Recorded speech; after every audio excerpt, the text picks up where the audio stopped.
was 2003. It was 2000. I start in Aspria 2001 as a club attendant. Nice name, nice position. Ngayon, siyempre, masarap magtrabaho dito kasi para ako nasa hotel kasi 5-star club to. So talagang ang ganda-ganda, bagong-bago.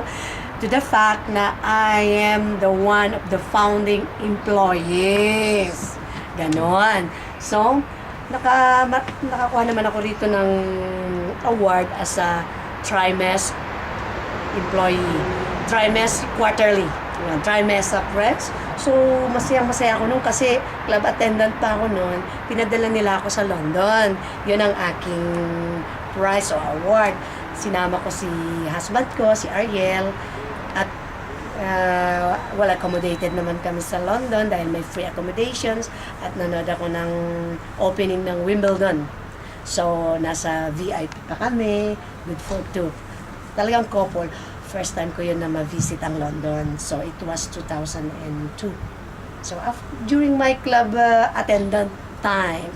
So, na-remember ko nung how do I get my promotion. Normally, mayroon akong manager na Tunisian. It's a guy. So, lagi yun pag maggagawa siya ng memo, ako ang kanyang tinatanong. Kasi hindi sila marunong masyado mag-English. So, sasabihin niya sa akin kung correct yung English niya. Lagi bang, parang ako ang boss. Siguro yun ang nasilip ng management. So, 1 o'clock in the afternoon, one day, 1 o'clock in the afternoon, hinarang ako sa gate. Sabi ng reception, mag-report daw ako kay Mr. Conrad, yun ang boss namin noon, ang director namin. Sabi ko, bakit? He needs to talk to you. So, sabi, okay. And then, would you believe, nung kumatok ako, sabi niya sa akin, congratulations! Why? Sabi ko gano'n. Sabi ko, why? You are now a supervisor. Why? What happened to Mr. Tahar? That was my manager. Sabi, well, you are the supervisor. Accept it or not.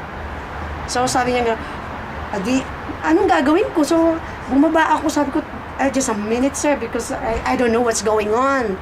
Sabi ko, so bumaba ako.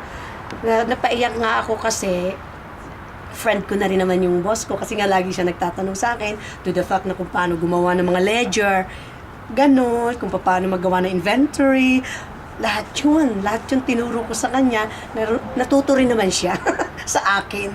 Mas marami siya natutunan. Ang galing ng Pinoy na, talagang proud ako dun. Tapos pagdating ko sa bahay, talagang tuwang-tuwa si Ariel, yung husband ko, sabi ko, Irog, sabi ko, supervisor na ako.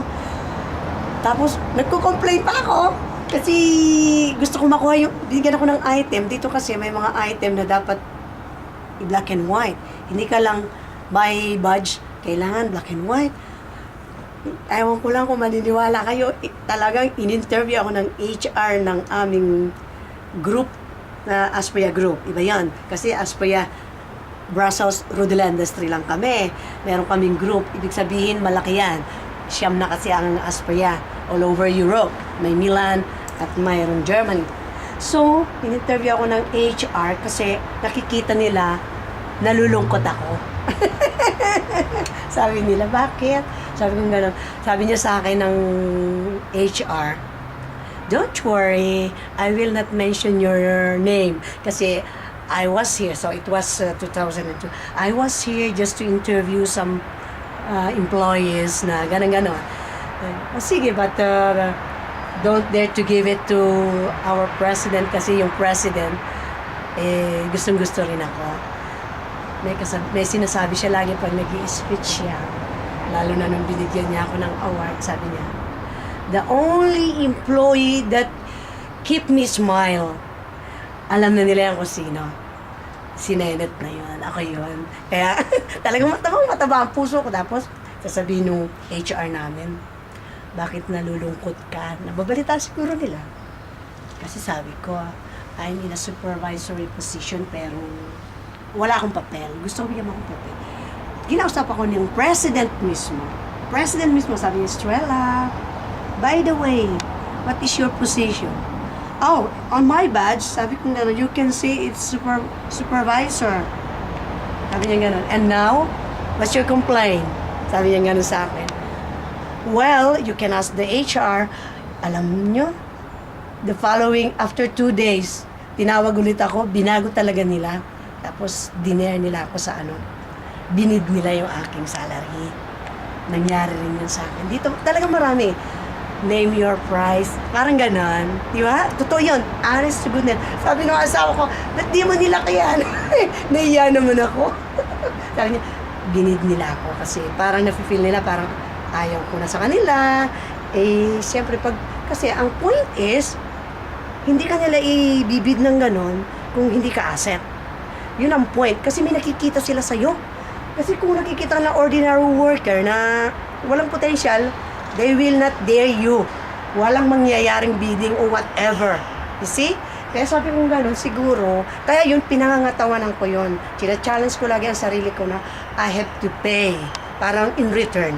Kaya hanggang ngayon, sa turning 11 na ako, hindi pa rin nagbabago yung flow ng trabaho ko, yung energy ko, lagi nila akong kinakausap, dinidevelop pa nila ako to the extent na dinidevelop nila ako na para siguro talagang nakikita pa rin nila yung potential ko from the start, andun pa rin, yung level. Yun ang importante. Kaya sabi ko nga sa mga Pilipino, kaya nila yan. Talagang magagaling tayo eh. Doon ako proud.